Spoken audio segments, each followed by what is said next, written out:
لله نحمده ونستعينه ونستغفره ونعوذ بالله من شرور أنفسنا ومن سيئات أعمالنا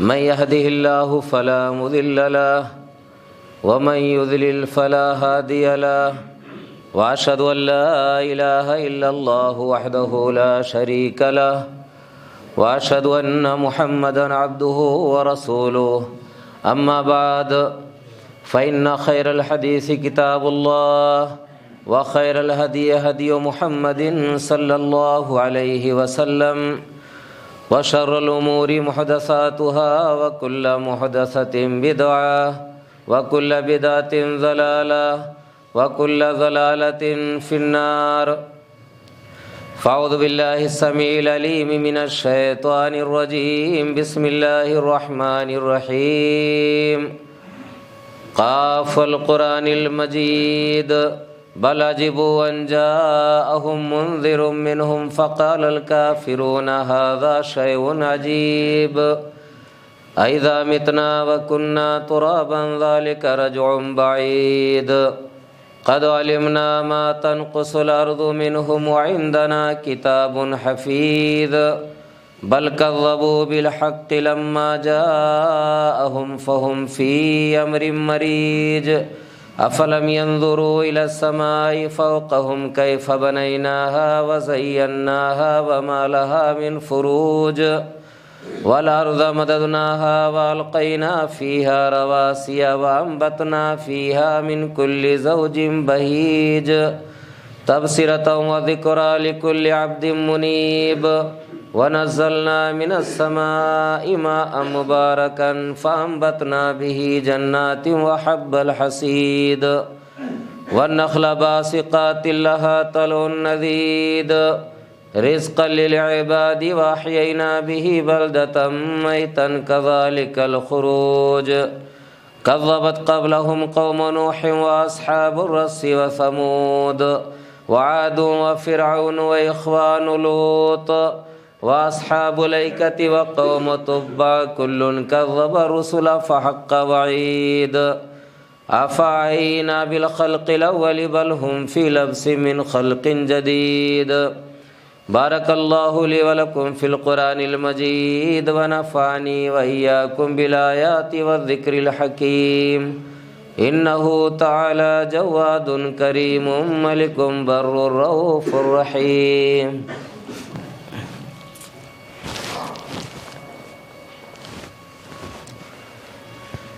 إن الحمد لله نحمده ونستعينه ونستغفره ونعوذ بالله من شرور أنفسنا ومن سيئات أعمالنا من يهده الله فلا مضل له ومن يضلل فلا هادي له وأشهد أن لا إله إلا الله وحده لا شريك له وأشهد أن محمدا عبده ورسوله أما بعد أعوذ بالله من الشيطان الرجيم بسم الله الرحمن الرحيم يا أيها الذين آمنوا قوا أنفسكم وأهليكم نارا وقودها الناس والحجارة وقال النبي صلى الله عليه وسلم كل مولود يولد على الفطرة فابواه یہودانہ او ینصرانہ او یمجسانہ۔ ہر قسم کی تعریف، بڑائی، بزرگی، حمد و ثنا اللہ رب العالمین کے لیے لائق اور سزاوار ہے، اور لاکھوں کروڑوں درود و سلام نازل ہوں تمام انبیاء کرام پر، خصوصاً اللہ کے آخری نبی حضرت محمد مصطفیٰ صلی اللہ علیہ وسلم پر۔ سامعین کرام، میں نے سورہ تحریم کی ایک بہت مشہور آیت تلاوت کی ہے۔ اصلاح معاشرہ کے نام سے عام طور سے خطبہ اور واعظین اس کو پڑھتے ہیں۔ اللہ رب العالمین فرماتا ہے یا ایھا الذین آمنوا قوا انفسکم واہلیکم نارا، اے ایمان والو اپنے آپ کو اور اپنے گھر والوں کو جہنم کی آگ سے بچاؤ۔ اور میں نے ایک حدیث پڑھی ہے، اللہ کے نبی صلی اللہ علیہ وسلم ارشاد فرماتے ہیں کل مولود یولد علی الفطرہ، ہر بچہ دین فطرت پر پیدا ہوتا ہے،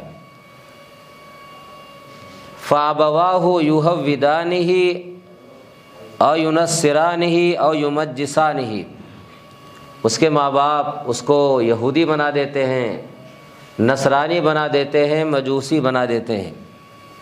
میرے بھائیوں، ہر آدمی کی ذمہ داری پہلے تو یہ بنتی ہے کہ اپنے آپ کو جہنم کی آگ سے بچائے، پھر اپنے گھر والوں کو بچائے۔ اب یہاں اگر اس سے ہوتا ہے، اگر وہ یہ کام کر لیتا ہے تو اور آگے بھی اس کی ذمہ داریاں ہیں، لیکن سب سے پہلی چیز یہی ہے کہ آدمی خود بچے۔ اللہ کے رسول نے فرمایا کہ ماں باپ بچے کو خراب کر دیتے ہیں، بھائی یہودی بناتے ہیں، نصرانی بناتے ہیں، مجوسی بنا دیتے ہیں۔ مطلب کیا ہے؟ یعنی بچہ تو وہاں سے آیا ہے اللہ کے پاس سے ایک دم کوڑا کاغذ بن کر، صحیح، اس کی فطرت بالکل صحیح ہے، دین اسلام ہی پر آیا ہے، لیکن ماں باپ اس کو خراب کر دیتے ہیں۔ آپ دیکھیے، معاشرے پر نظر ڈالیے، ہم مسلمان ہیں لیکن ہمارے اندر غیروں کی تہذیب کہاں کہاں در آئی ہے۔ کوئی موقع ہو، شادی بیاہ چاہے لے لو، موت میت لے لو، یا اور کوئی موقع ہو، یا غیر مسلموں کے جو تہوار آتے ہیں، آپ دیکھیے کہ ہم ہر چیز مناتے ہیں۔ بھائی شادی کو لے لو، آپ شادیوں میں جانتے ہیں کہ بارات ہے نہیں، بارات کہاں سے آئی ہوئی؟ غیر مسلموں کے بیچ میں ہم رہتے ہیں، بارات یہ انہی کا ہے، اور بارات کی تاریخ لوگ علماء نے لکھا ہے کہ انہی کی ہے۔ بھائی ان کے یہاں رواج تھا نہیں، رواج آج بھی نہیں ہے کیا جہیز اس میں وراثت میں حصہ دینے کا؟ ان کے یہاں تھا نہیں، تو یہ شادیاں جب کرتے تو سوچتے کہ اب اس موقع پر جو چاہو دے دو بہن بیٹیوں کو، اس میں حصہ وراثت میں تو ہے نہیں، کچھ ملنا تو ہے نہیں۔ اور شادیاں یہ دور دور کیا کرتے تھے، تو شادیاں دور کرتے تو جہیز کا سامان لے کر کے آتے تو راستے میں کیا لوٹنے کا ڈر رہتا تھا کہ ڈاکو لوٹ لیں گے۔ پرانے زمانے میں یہ علماء نے تاریخ بارات کی لکھی ہے کہ ڈاکو لوٹ لیں گے، راستے مخدوش ہوا کرتے تھے، تو کہا کہ ساتھ میں کیا پورا ایک لشکر لے کر جایا کرتے تھے، ایک جتھا لے کر جایا کرتے تھے کہ آرام سے سامان لے کر کے ادھر سے آ جائیں گے، ڈر نہ رہے لوٹنے کا۔ تو اس طرح سے کیا بارات کا رواج ہوا، تو یہ اس طرح سے اس کا رواج ہوا ہے۔ لیکن ہمیں تو ہمارے نبی نے، ہمارے رب نے ایک دین دیا ہے، ایک طریقہ دیا ہے، ہمیں کسی سے لینا دینا نہیں ہے کہ ہم کیا کریں۔ ایک صاف ستھرا دین دیا ہے، لیکن ہر چیز میں ملاوٹ ہو گئی ہے، ہم نے غیروں کی تہذیب کو اپنا لیا ہے۔ یہ تو شادی بیاہ کا مسئلہ ہے، بھائی دیکھو ہلدی ولدی یا یہ مگنی اور سگائی وگائی کی رسم وغیرہ دیکھیں غیروں میں پائی جاتی ہیں، یہ غیروں سے آئی ہیں۔ میرے بھائیوں، اس کے علاوہ جتنے تہوار آتے ہیں غیر مسلموں کے، جتنے تہوار آتے ہیں، آج دیکھیے ہم سارا مناتے ہیں، بھائی کہہ کر منائیں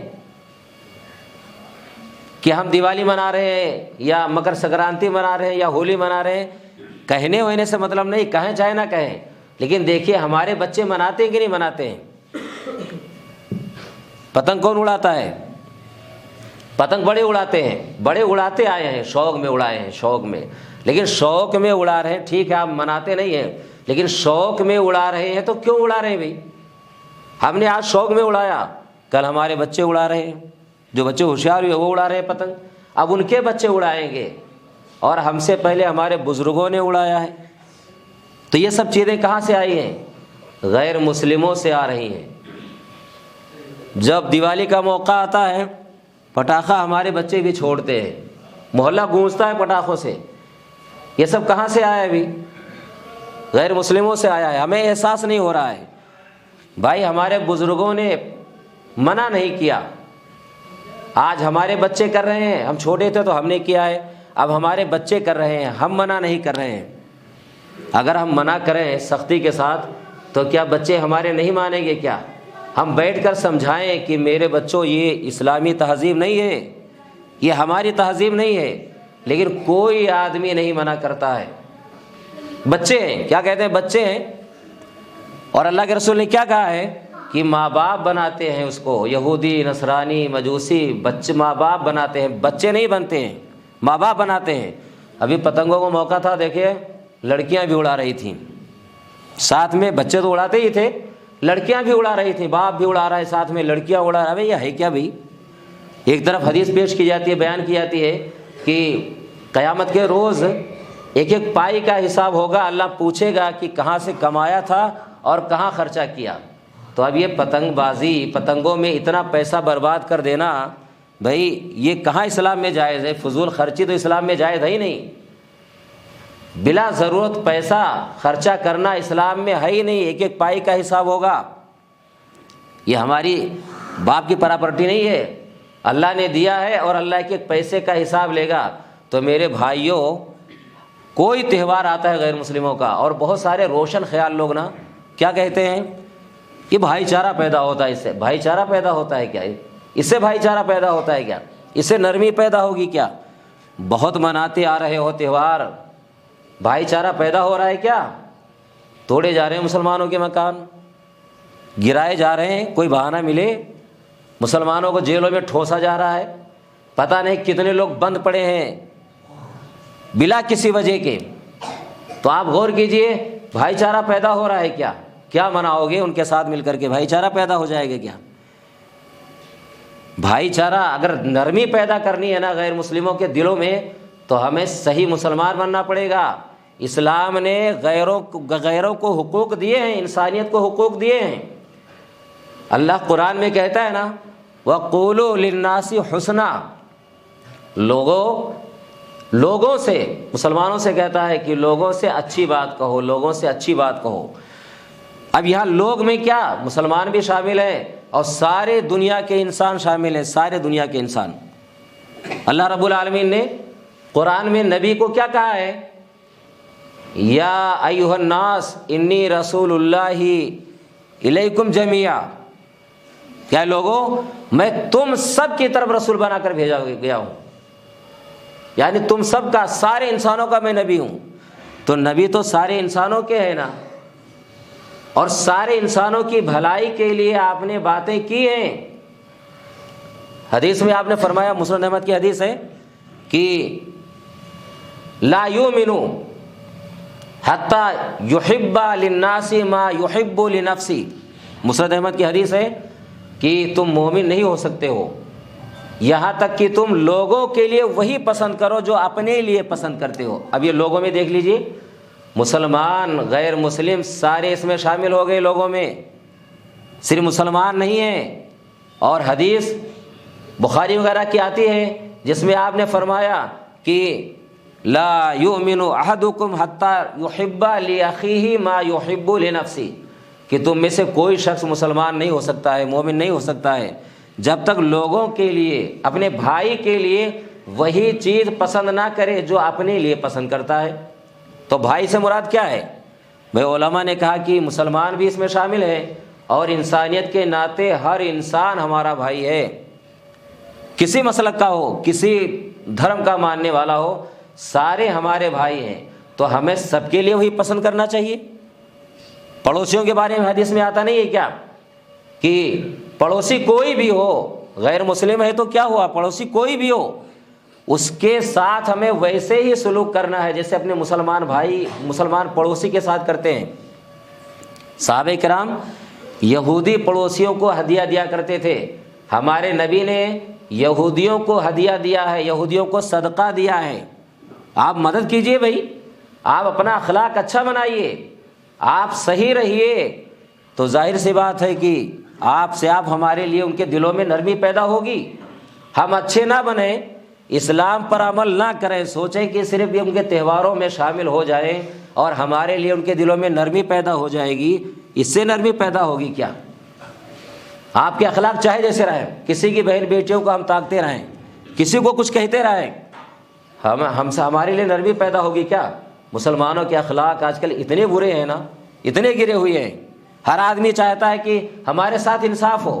اللہ نے قرآن میں کیا کہا ہے سورہ مائدہ میں؟ وَلَا يَجْرِمَنَّكُمْ شَنَآنُ قَوْمٍ عَلَىٰ أَلَّا تَعْدِلُوا اعْدِلُوا هُوَ أَقْرَبُ لِلتَّقْوَىٰ، کہ مسلمانوں کسی قوم کی دشمنی تمہیں اس بات پر آمادہ نہ کرے کہ تم انصاف نہ کرو، انصاف کرو، یہی تقویٰ کے زیادہ قریب ہے۔ کسی قوم کی دشمنی کوئی ہو سامنے بھی، ہندو ہے، عیسائی ہے، یہودی ہے، سکھ ہے، کوئی ہو، انصاف کی بات آ جائے تو وہاں انصاف کرو، یہی تقویٰ کے زیادہ قریب ہے۔ اور ہمارے اسلاف صحابہ کرام ہوں، اور چاہے جو صحابہ کرام کا درجہ تو بہت زیادہ ہے، لیکن ہمارے اسلاف نے ہمیشہ انصاف سے کام لیا ہے، تبھی دنیا نا آج ان کو تسلیم کرتی ہے، ان کی عظمت کو مانتی ہے۔ عمرو بن عاص رضی اللہ تعالیٰ عنہ کا واقعہ ہے، مصر کے وہ گورنر تھے، مصر کو فتح کیا تھا، ان کے لڑکے سے کسی ذمی سے، غیر مسلم تھا وہ، گھوڑ دوڑ کا مقابلہ ہو گیا، ذمی کا گھوڑا آگے بڑھ گیا تو عمرو بن عاص رضی اللہ تعالیٰ عنہ کے لڑکے نے کچھ کوڑے اس کو مار دیے، وہ سیدھا وہاں سے مصر سے مدینہ آ گیا عمر فاروق رضی اللہ تعالیٰ عنہ کے پاس اور کہا کہ میرے ساتھ انصاف کیجیے۔ کہا کیا ہوا ہے؟ کہا کہ گورنر کے بیٹے نے مجھے کوڑا مارا۔ کہا کیوں مارا ہے؟ کہا کہ ہم دونوں کا مقابلہ ہو رہا تھا، میرا گھوڑا آگے بڑھ گیا۔ دیکھیے عمر فاروق نے نا باپ اور بیٹے دونوں کو بلایا، صرف بیٹے کو نہیں بلایا، باپ کو بھی بلایا، اور ذمی سے کہا کہ تو اپنا بدلہ لے اس سے۔ ذمی نے عمرو بن عاص کے بیٹے کو کوڑا لگایا جتنا کوڑا مارا تھا، اور پھر عمر فاروق نے کہا کہ بیٹے کو تو مارا ہے نا، باپ کو بھی مار۔ اب غور کیجیے، آپ کہا باپ نا گورنر ہے، اس کی بنا پر اس کی ہمت ہو گئی ہے۔ مسلمانوں کیا ہے، ہم میں وہ انصاف ہے کیا؟ ہوتا ہے ایسا کیا؟ کوئی پڑوسی ہم سے محفوظ ہے؟ تھوڑی سی بات ہوتی ہے ہم آپے سے باہر ہو جاتے ہیں۔ ہمارے بھائی محفوظ نہیں ہے، غیر مسلم کیا محفوظ ہوں گے؟ ہمارے اخلاق اتنے خراب ہیں نا کہ ہم سے لوگ نفرت کرتے ہیں۔ واقعہ ہے صحابہ کرام کے زمانے کا، حمص ایک جگہ ہے، مسلمانوں نے اس کو فتح کیا تو اتفاق سے مسلمانوں نے فتح تو کر لیا قلعہ پورا حمص کا، لیکن پتہ یہ چلا کہ عیسائی فوج آ رہی حملہ کرنے کے لیے۔ مسلمانوں نے سوچا کہ ہماری تعداد کم ہے اور فوج عیسائیوں کی اور آ رہی ہے، تو کہا کہ اگر ہم مقابلہ کرنے ان سے جاتے ہیں تو پیچھے یہ حمص والے ہیں، ان سے اپنے پیچھے کا حصہ، اپنا پیٹھ محفوظ نہیں رہے گا، تو ان کو یہاں سے بھگا دیتے ہیں، قلعہ خالی کروا لیتے ہیں۔ تو کسی نے کہا کہ عوام میں سے، بھائی فوجیوں میں سے کسی نے کہا، امیر سے جو کمانڈر تھا، کہ آپ کو کیا حق پہنچتا ہے کہ قلعہ خالی کرا لو؟ کہا کہ آپ نے ان سے جزیہ لیا ہے ان کی حفاظت کرنے کا، اگر آپ نہیں کر سکتے ہیں، آپ کو ڈر ہے، تو ان کا جزیہ واپس کرو اور قلعہ خود ہی خالی کر دو، آپ کو کیا حق پہنچتا ہے بھی؟ دیکھیے وہ کمانڈر تھے، اور حکمت مصلحت تو یہ کہتی تھی کہ واقعی قلعہ خالی کرا لو تاکہ ہمارا پیٹھ محفوظ ہو جائے، ان سے ڈر نہ رہے کہ یہ حملہ کریں گے پیچھے سے، اور پھر آرام سے ہم عیسائی فوج سے لڑیں۔ تو وہ امیر جو تھا اس کے سمجھ بات آ گئی کہ واقعی انصاف تو یہی ہے، انہوں نے جزیہ واپس کر دیا، جو ٹیکس لیا تھا عیسائیوں سے وہ واپس کر دیا۔ تو لوگ حیرت سے دیکھ رہے، بھائی بات کیا ہے، کیوں واپس کر رہے ہو؟ کہا کہ بات یہ ہے کہ ہم نے تم سے ٹیکس لیا تھا کہ تمہاری حفاظت کریں گے ہر طرح سے، تو کہا کہ ہمیں ایک جنگ درپیش ہے، ہم خود اپنی حفاظت نہیں کر سکتے ہیں، تمہاری کیا کریں گے، تو یہ واپس لے لو تم۔ تو جانتے ہیں جب قلعہ خالی کر کے جا رہے تھے تو وہ لوگ نا دعا کر رہے ہیں کہ اللہ تمہیں دوبارہ واپس لائے۔ کہا کہ ایسے تو ہم ایسے لوگوں کو ہم نے دیکھا ہی نہیں۔ کہا ہمارے ہی ہوتے تھے بادشاہ، ہمارے ہی فوجی ہوتے تھے، ہم سے ٹیکس لیتے تھے اور ہماری ہی عزت اور آبرو کو لوٹا کرتے تھے۔ مسلمانوں تاریخ بھری پڑی ہے، ہم جب اچھے تھے دنیا میں تو دنیا نہ ہمارا قدم چومتی تھی، ہمیں بھگاتی نہیں تھی، ہم سے نفرت نہیں کرتی تھی، اور آج ہم دکھاتے ہیں بھائی چارگی کہ بھائی ان کے تہواروں میں شامل ہو جاؤ، ان کے اس میں شامل ہو جاؤ اور بھائی چارہ پیدا ہوگا، نرمی پیدا ہوگی۔ اس سے بھائی چارگی نہیں پیدا ہوگی۔ اسلام آیا تھا نا دنیا سے کفر و شرک کا خاتمہ کرنے کے لیے، اور ہم ان تہواروں میں شامل ہو رہے ہیں جو ان کے دھارمک تہوار ہیں، مذہبی تہوار ہیں۔ ہمارے لیے جائز ہے کیا؟ ہمارے نبی صلی اللہ علیہ وسلم جب نبی بنائے گئے، جب شروع کے ایام کو دیکھیے تو بھائی مکہ والے کون تھے؟ سب قریشی ہی تھے۔ ہمارے نبی کا کوئی چچا ہے، کوئی بھتیجا ہے، کوئی بھائی ہے، کچھ ہے، سارے رشتہ دار ہی تو تھے۔ لیکن دیکھیے ان کے ساتھ کوئی مداہنت نہیں ہے۔ بھائی مداہنت ساری چیزوں میں ہے، سب میں کرو نا، کوئی اور موقع ہے ان کی مدد کرو، ان کے کام آؤ، لیکن جہاں جب شرک اور کفر کی بات آ جائے وہاں جائز نہیں ہے شامل ہونا۔ قرآن کی آیت کیا ہے کہ سورہ نساء کی آیت ہے، اللہ فرماتا ہے وَقَدْ نَزَّلَ عَلَيْكُمْ فِي الْكِتَابِ، قرآن میں تمہارے اوپر نازل کر دیا گیا ہے، ان اذا سمعتم آیات اللہ یکفر بہا ویستہزأ بہا فلا تقعدوا معہم، جب تم دیکھو کہ اللہ کے ساتھ کفر کیا جا رہا ہے، اللہ کی آیتوں کا مذاق اڑایا جا رہا ہے، تو کہا ان کے ساتھ نہ بیٹھو۔ بھائی کلیئر آئے تھے دیکھو کہ جب تم دیکھو، اور یہ کیا ہو رہا ہے بھائی سارے جو تہوار ان کے دھارمک آتے ہیں اس میں ہوتا کیا ہے؟ بھائی پوجا ہوتی ہے، اللہ کے علاوہ بتوں کی پوجا ہوتی ہے، کہیں کچھ پوجا جا رہا ہے، کہیں کچھ پوجا جا رہا ہے، ہم اس میں شامل ہوں کیا؟ اللہ نے کلیئر کہا کہ ان کے ساتھ نہ بیٹھو، اگر بیٹھو گے انکم اذم مثلہم، تو تم بھی انہی کے جیسے ہو۔ اللہ دیکھو کلیئر کہتا ہے کہ اگر بیٹھو گے تو تم بھی انہی کے جیسے ہو۔ بھئی کافر ہو اور کیا ہے؟ اگر کر رہے ہو تو ان کے ساتھ رہتے ہو، تو پوجا نہ کرو، ان کے ساتھ بیٹھو، وہاں رہو اس محفل میں۔ تو اللہ نے کیا کہا؟ تم بھی انہی کے جیسے ہو۔ بھئی ہمارے نبی کے شروع کا زمانہ جب تھا تو مکہ والے بڑے لالچ دیے تھے، بہت بڑی لالچ دے رہے تھے کہ محمد اگر آپ چاہتے ہیں کہ مال و دولت کا انبار لگا دیں، آپ کے لیے مالدار بننا چاہتے ہیں تو ہم آپ کے لیے مال اکٹھا کر دیتے ہیں، اور اگر آپ یہ چاہتے ہیں بھائی کسی سے شادی کر دیں، کسی لڑکی سے خوبصورت شادی کر دیتے ہیں، اور اگر آپ چاہیں کہ ہم آپ کو اپنا سردار بنا لیں، بادشاہ بنا لیں، تو ہم یہ بھی اس کے لیے بھی تیار ہیں۔ لیکن آپ نے کیا کہا تھا؟ آپ نے کہا تھا کہ اگر میرے دائیں ہاتھ میں سورج، بائیں ہاتھ میں چاند رکھ دیں لا کر، تو بھی میں اپنے اس کام سے باز نہیں آؤں گا، یا تو اللہ مجھے ہلاک کر دے گا، اور یا تو یہ میرا جو میں دین لے کر آیا ہوں یہ غالب آئے گا۔ آپ غور کیجئے، یہ ایک مثال آپ نے دی ہے۔ بھئی چاند سورج کون لا سکتا ہے؟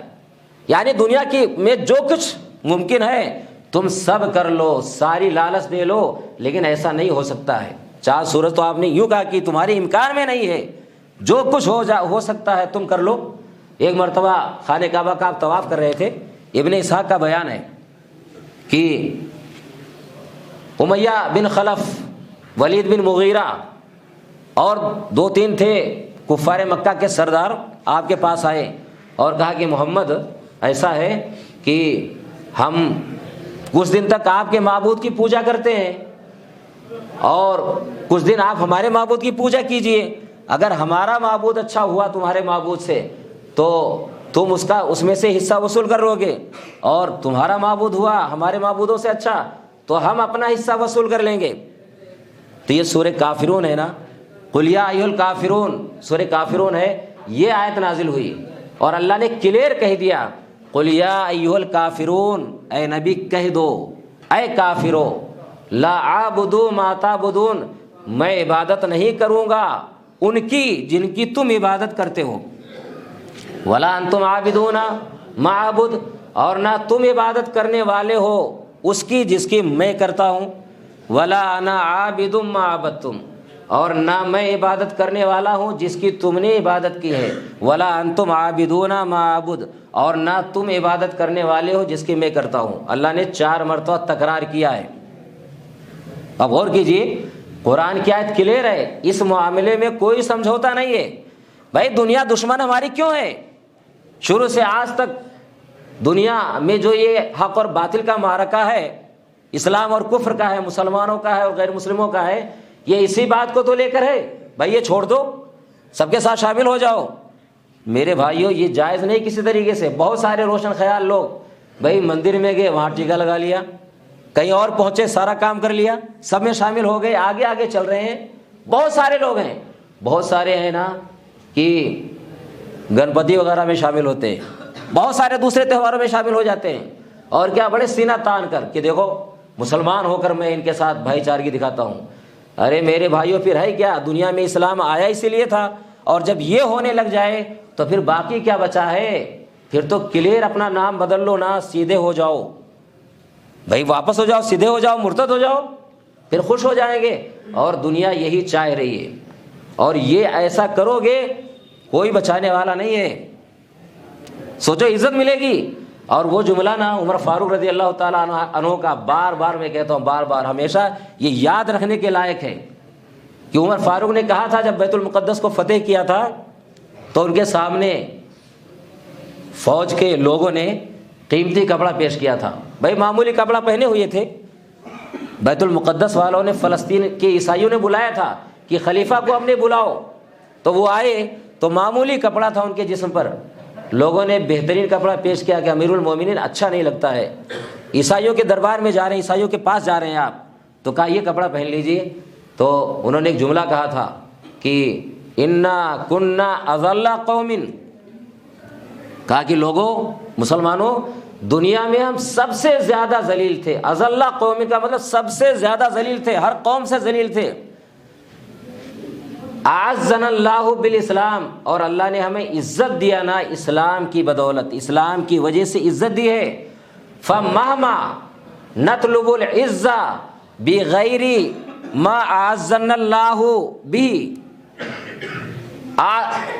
اذلنا اللہ، فرماتے ہیں کہ جب جب ہم تلاش کریں گے نا عزت کو اسلام کے علاوہ دوسری چیزوں میں، تو اللہ ہمیں ذلیل کر دے گا۔ آج ساری دنیا میں مسلمان، چاہے اسلامی حکومتیں ہونا اور چاہے کوئی ہو، کہیں دیکھ لو، عزت ہم کہاں تلاش کرتے ہیں؟ اسلام کے علاوہ دوسروں میں، دوسروں کے آگے ہم جھک جاتے ہیں، دوسروں کی خوشامد کرتے ہیں، کپڑوں میں عزت تلاش کرتے ہیں، کوٹھیوں میں تلاش کرتے ہیں، اور پیسوں میں تلاش کرتے ہیں، نیتاؤں سے تعلقات بنانے میں تلاش کرتے ہیں۔ ہمیں عزت ملے گی کیا؟ کبھی ہم مسجد میں نہیں آتے ہیں کہ اپنے رب کے آگے روئیں گڑ گڑائیں کہ پروردگار ہماری حالت یہ ہے، اپنے آپ کو ہم سدھارتے نہیں ہیں، اسلام میں نہیں تلاشتے ہیں کہ صحیح مسلمان بن جائیں ہمیں عزت ملے گی۔ ارے عربوں کی تاریخ سنتے ہو، جانتے ہو کہ عرب کیسے تھے اور کس حالت میں تھے، لیکن وہی عرب جن کے پاس کچھ نہیں تھا، اللہ رب العالمین نے ان کی حکومتیں کہاں کہاں کر دی تھی۔ ہارون رشید کا جملہ یاد رکھو کہ جب بادل اٹھتا تھا آسمان پر، لوگ کہتے تھے نا کہ برطانیہ کی حکومت میں سورج نہیں ڈوبتا تھا، ارے مسلمانوں کی حکومت ایسی تھی۔ ہارون رشید نے ایک مرتبہ بدلی اٹھی نا آسمان پر تو کیا کہا تھا؟ کہا کہ اے بادل تو چاہے جہاں برس، تیرا ٹیکس تو ہمارے پاس ہی آئے گا۔ اب سوچو، چاہے جہاں برس، مسلمانوں کی حکومت اتنی لمبی چوڑی تھی ہے نا کہ چاہے جہاں برس، کہا تو چاہے جہاں برس، کہاں جا رہا اڑتا ہوا، چاہے جہاں برس تیرا ٹیکس ہمارے پاس آئے گا۔ تو مسلمانوں، ہمیں ان سب چیزوں سے بچنا چاہیے اور اپنے بچوں کو سدھاریں۔ ہمیں احساس ہی نہیں کہ ہمارے بچے کیا کر رہے ہیں، کہاں جا رہے ہیں، کوئی فکر نہیں ہے۔ کبھی کسی کو توفیق ہوتی ہے کہ آدمی اپنے بچوں کو وصیت کرے، کوئی مرنے والا کہے مرتے وقت یا آخری ٹائم پر کہ کیا پتہ ہم مر جائیں یا ہماری آخری بیماری ہو، میرے بچوں تم کس حال میں رہو، کوئی نصیحت کرتا ہے کیا؟ کوئی وصیت کرتا ہے کیا؟ لیکن انبیاء کرام کو دیکھو، قرآن پڑھو تو دیکھو کہ یعقوب علیہ السلام کی موت کا وقت جب آیا تو انہوں نے کیا کہا کہ ما تعبدون من بعدی، بیٹوں سے کہہ رہے ہیں۔ اللہ قرآن میں کہتا ہے ام کنتم شہداء، سورہ بقرہ کی آیت ہے، ام کنتم شہداء اذ حضر یعقوب الموت، کہ کیا تم موجود تھے کیا یعقوب کے پاس جب موت آئی ان کے پاس؟ تو انہوں نے کہا قال لی بنی، بیٹوں سے اپنے کہا ما تعبدون من بعدی، ارے میرے بعد کس کی عبادت کرو گے؟ تو ان کے بچوں نے کہا، بیٹوں نے کہا نعبد الہک و الہ آبائک ابراہیم و اسماعیل و اسحاق الہ واحدہ، کہ ابا جان ہم آپ کے باپ کی، آپ کے رب کی، آپ کے باپ کے رب کی، اسماعیل کے، ابراہیم کے، اسماعیل کے، اسحاق کے رب کی عبادت کریں گے، ایک اللہ کی عبادت کریں گے۔ کوئی ایسا کہنے والا کیا ہے ہی نہیں، کسی کو احساس نہیں۔ مرتے وقت کیا احساس ہوگا؟ لڑائی جھگڑا، بھائی لڑائی جھگڑا نہیں کرنا، بعد میں یہ کر لینا، کسی کو توفیق ہوتی ہے تو، لیکن یہ توفیق نہیں ہوتی ہے۔ ارے میرے بھائیوں، یہ بہت بڑی ہماری ذمہ داری ہے، اور یہ نہ دکھاؤ کہ ہم بڑے روشن خیال ہیں، بڑے بھائی چارگی ہمارے اندر آتی ہے، اس سے کچھ نہیں ہونے والا ہے۔ اگر چاہتے ہو تو صحیح مسلمان بنو، بچوں کی اچھی تربیت کرو، ورنہ قیامت میں یہ بچے ہمارے لیے وبال جان ہوں گے، جنت میں ہم نہیں جا سکتے ہیں۔ اللہ سے دعا ہے کہ پروردگار ہمیں کفر اور شرک سے بچائے، اور ہمیں صحیح اپنے بچوں کی تربیت کرنے کی توفیق عطا فرمائے، اور ہمیں اسلام پر مرتے دم تک قائم اور دائم رکھے۔ آمین۔ وآخر دعوانا الحمدللہ رب العالمین۔ ان اللہ و ملائکتہ یصلون علی النبی یا ایھا الذین آمنوا صلوا علیہ وسلموا تسلیما اللہم صل علی محمد وعلی آل محمد کما صلیت علی ابراہیم وعلی آل ابراہیم انک حمید مجید اللہم بارک علی محمد وعلی آل محمد کما بارکت علی ابراہیم وعلی آل ابراہیم انک حمید مجید۔ ان اللہ یامر بالعدل والاحسان وایتاء ذی القربى وینہی عن الفحشاء والمنکر والبغی یعظکم لعلکم تذکرون اذکروا اللہ یذکرکم ودعوہ یستجب لکم ولذکر اللہ تعالی اعلی واجل واتم واہم اکبر۔